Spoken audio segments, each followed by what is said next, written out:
Welcome to Suchok Medical. In this video, we are gonna mainly talk about carbonic anhydrase inhibitor in kidney.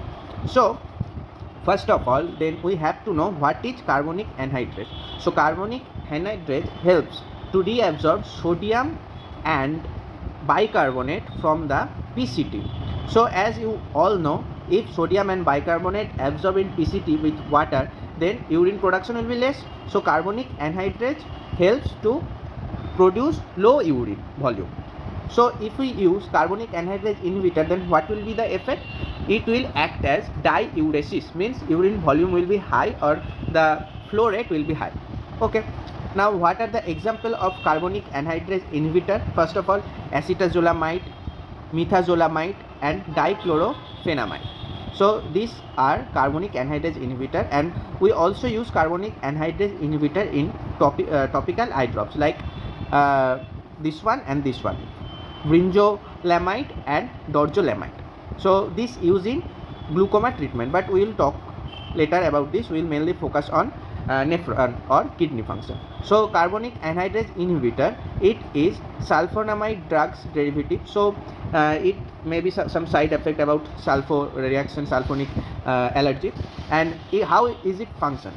So it functions non-competitive reversible inhibitor of carbonic anhydrase enzyme. And now you imagine if this is a nephron. Let me draw just this is nephron. So you know which part is PCT. This is the PCT, proximal convoluted tubule. So in this part, carbonic anhydrase, what they did, they absorption rate, increase the absorption rate of sodium and bicarbonate. So also water will be absorbed. So if we inhibit this with the help of carbonic anhydrase inhibitor, then HCO3 will not be absorbed. So in urine, let's assume in urine what will be highest number? HCO3 will be highest if we use carbonic anhydrase inhibitor, because it is not absorbed in PCT. So if HCO3 is maximum in urine, then what will be the urine? Guess? Yes, it is urine will be alkalized, means it will be alkalized urine. So there you can see carbonic anhydrase inhibit the HCO3 absorption in the blood from urine, means from PCT. So what will be the effect? Alkalization of the urine, mean HCO3 is more in urine. So if HCO3 is more in urine, then what will be the effect? Let's assume if we use any drug which is mainly acidic drug, and if acidic drug poisoning happen, mean H plus high in blood. So if we use then carbonic anhydrase inhibitor, so urine HCO3 will be high. So if HCO3 will be high in urine, then automatically the urine adaptation will be high to absorb more H plus, because H plus will be connect with this and H2CO3 will be happen.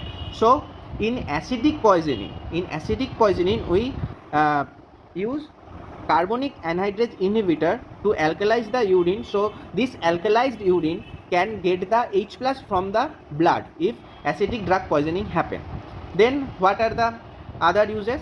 Acidic renal stone. If acidic renal stone like uric acid or cysteine acid stone will be happen in kidney, then we will alkalize the kidney so that can absorb the stone. Okay. Now what are the other function? If we use carbonic anhydrase inhibitor, then what will happen? In urine HCO3 will be maximum, but in blood what will be happen?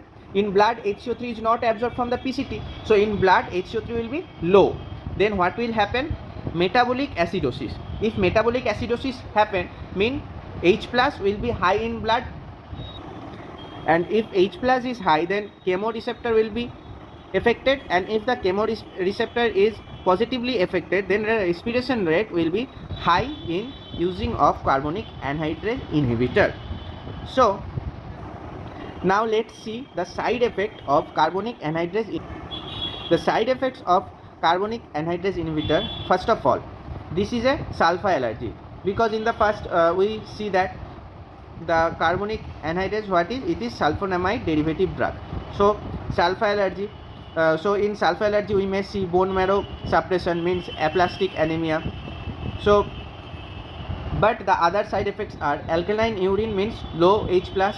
So if low H plus in urine, then we know in urine NH3 converted in NH4 plus with the help of H plus. So if the H plus is low in urine, then this conversion will not happen, and we know NH4 plus is water soluble, so in urine NH4 plus is excreted. But if it is not happen because the H plus is low in urine, because the urine is alkaline, so what will happen, this NH3 will converted in urea with the help of liver. But if the liver is failed or cannot function properly, then what will happen, this NH3 through the blood with the help of liver, it will not converted to urea. So what will happen, this NH3 will be accumulated in blood, NH3 will be increased in blood. So what will happen then it will cause encephalopathy. Now the other side effects are, first of all, this one. Let's assume this is and this is.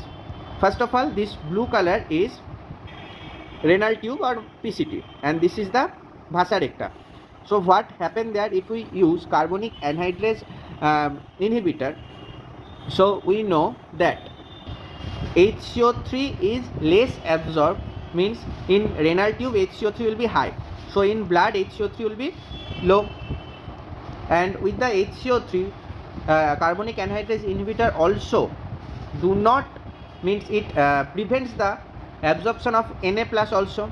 So Na plus will be high in renal tube also, and also K plus will be high in renal tube, means in blood K plus will be low, and Cl minus plus will be high in blood vessel. Why Cl minus will be high? Because HCO3 is not reabsorbed in blood, so HCO3 is minimum in blood. So to compensate this anion, Cl minus will be absorbed in blood more. So what happened? K plus is low in blood, HCO3 minus is low in blood, H plus is high in blood, and Cl minus is high in blood. So it will be hyperchloremic. Hyper means chlorine is high. Hypokalemic means K plus is low. Hypokalemic. Metabolic acidosis, because H plus is high and HCO3 minus is low. So metabolic acidosis, mainly HCO3 minus is low. So the side effect of carbonic anhydrase inhibitor will be hyperchloremic, because chlorine is high. Hypokalemic, metabolic acidosis. So please share and subscribe for more medical knowledge. Thank you.